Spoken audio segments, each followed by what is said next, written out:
Assalamualaikum warahmatullahi wabarakatuh. Perkenalkan, nama saya Enda Nuraini. Di sini saya akan mempresentasikan tugas mata kuliah akuntansi keperilakuan dengan judul Konsep Akuntansi dan Hipotesis Keperilakuan.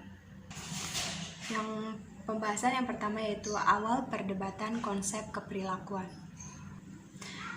Selanjutnya yaitu pengertian perusahaan. Secara umum, perusahaan adalah suatu unit kegiatan produksi yang mengolah sumber ekonomi untuk menyediakan barang dan jasa bagi masyarakat dengan tujuan untuk memperoleh keuntungan dan agar dapat memuaskan kebutuhan masyarakat. Tujuan utama perusahaan adalah mencapai laba yang optimum, memaksimalkan nilai para pemegang saham. Untuk mencapai hal tersebut, perusahaan harus dapat meningkatkan kinerjanya dengan mengelola aktivitas bisnisnya secara efektif, efisien, dan ekonomis. Perusahaan nirlaba ini bertujuan untuk memberikan manfaat bagi masyarakat seperti melakukan penelitian di bidang kesehatan atau perlindungan terhadap sumber daya alam. Pemangku kepentingan dalam perusahaan. Pemangku kepentingan dalam perusahaan atau disebut dengan stakeholder atau pemegang saham. Stakeholder didefinisikan sebagai kelompok individu yang dukungan diperlukan demi kesejahteraan dan kelangsungan perusahaan. Stakeholder sendiri dibagi menjadi dua, yaitu stakeholder primer dan stakeholder sekunder.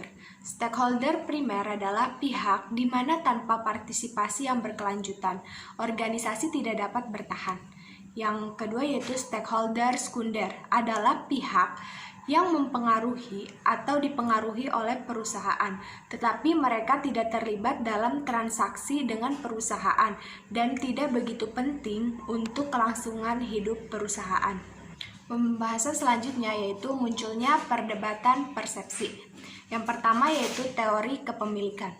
Menurut teori kepemilikan, entitas adalah agen, perwakilan atau pengaturan di mana seorang wira swasta atau pemegang saham beroperasi. Sudut pandang dari konsep ini memandang kelompok pemilik adalah sebagai pusat kepentingan yang dicerminkan dalam cara-cara di mana catatan akuntansi disimpan dan laporan keuangan disusun. Tujuan utama teori kepemilikan adalah penentuan dari analisis dari kekayaan bersih atau net worth pemilik. Yang kedua yaitu konsep entitas. Penganut konsep ini melihat entitas sebagai suatu yang terpisah dan berbeda dari pihak-pihak yang menanamkan modal dalam suatu perusahaan. Menurut Harahat tahun 2011, konsep entitas ini berorientasi pada income atau income oriented atau income statement. Income statement oriented. Pertanggungjawaban pada pemilik dilakukan dengan cara mengukur prestasi kegiatan dan prestasi keuangan yang ditunjukkan perusahaan. Dengan demikian, income merupakan kenaikan ekuitas pemilik atau kenaikan kewajiban entitas kepada pemilik setelah dikurangi hal kreditor. Kenaikan ekuitas pemilik terjadi setelah dividen sampai suatu saat dibagikan. Yang ketiga yaitu konsep tanggung jawab sosial. Konsep tanggung jawab sosial adalah komitmen bisnis untuk berkontribusi dalam pembangunan ekonomi berkelanjutan, bekerja dengan para karyawan, perusahaan, keluarga karyawan, dan masyarakat setempat dalam rangka meningkatkan kualitas kehidupan. Secara teoretis, konsep tanggung jawab sosial yang dilaksanakan perusahaan setidaknya akan menyinggung dua makna. Yang pertama yaitu konsep tanggung jawab dalam makna responsibility, artinya adalah lebih menekankan pada suatu perbuatan yang harus atau wajib dilakukan secara sadar dan siap untuk menanggung segala resiko atau konsekuensi apapun dari perbuatan yang dilakukan atas moral tersebut. Yang kedua yaitu konsep tanggung jawab dalam makna liability. Artinya berbicara tanggung jawab dalam ranah hukum dan biasanya diwujudkan dalam bentuk tanggung jawab. Yang selanjutnya yaitu dampak struktur kepemilikan terhadap kinerja perusahaan. Yang pertama yaitu teori klasik tentang perusahaan manajerial.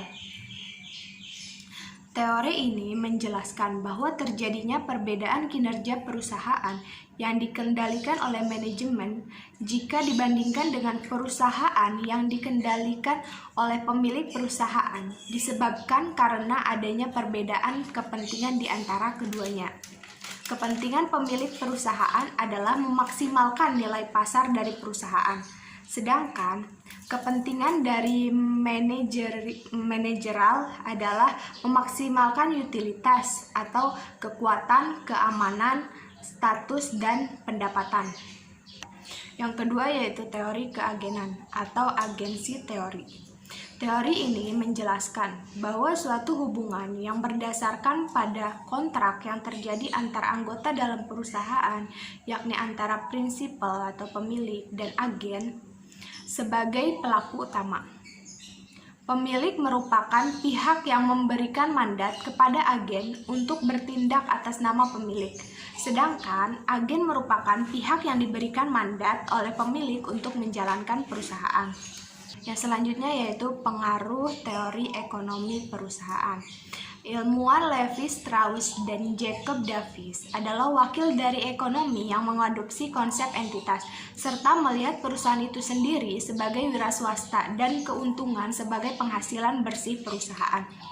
Pandangan ini tentu saja mengeliminasi kepemilikan sepertinya merupakan perwujudan dari ideologi kapitalisme klasik tradisional. Selain itu, perusahaan adalah instrumen yang dimiliki oleh pemegang saham. Sebaliknya, konsep entitas sepertinya menjadi esensi dari ideologi kapitalisme manajerial, di mana melihat pebisnis dan perusahaan besar digantikan oleh wira swasta. Ideologi ini juga berhubungan dengan tanggung jawab sosial industri yang selama ini konsisten dengan konsep entitas. Yang selanjutnya yaitu konsekuensi dari sudut pandang yang berbeda. Sebagai akibat dari terjadinya perbedaan dalam memahami dan memandang keuntungan perusahaan menimbulkan konsekuensi dari sudut pandang yang berbeda.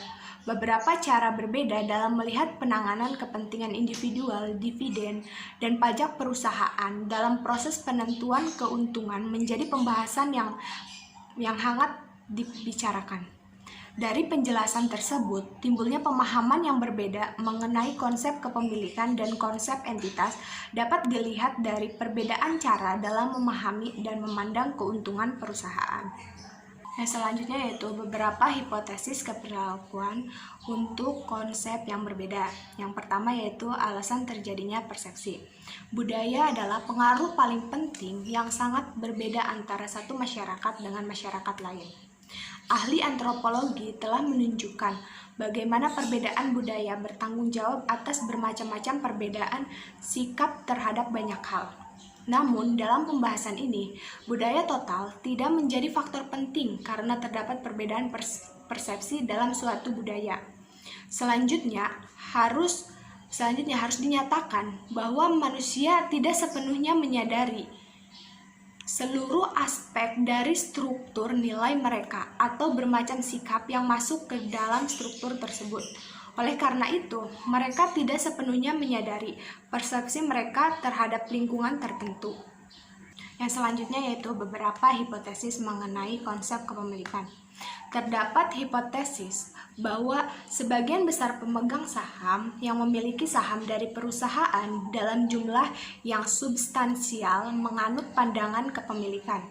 Secara khusus, hal ini terjadi pada pemegang saham yang memiliki saham biasa dalam kuantitas yang substansial.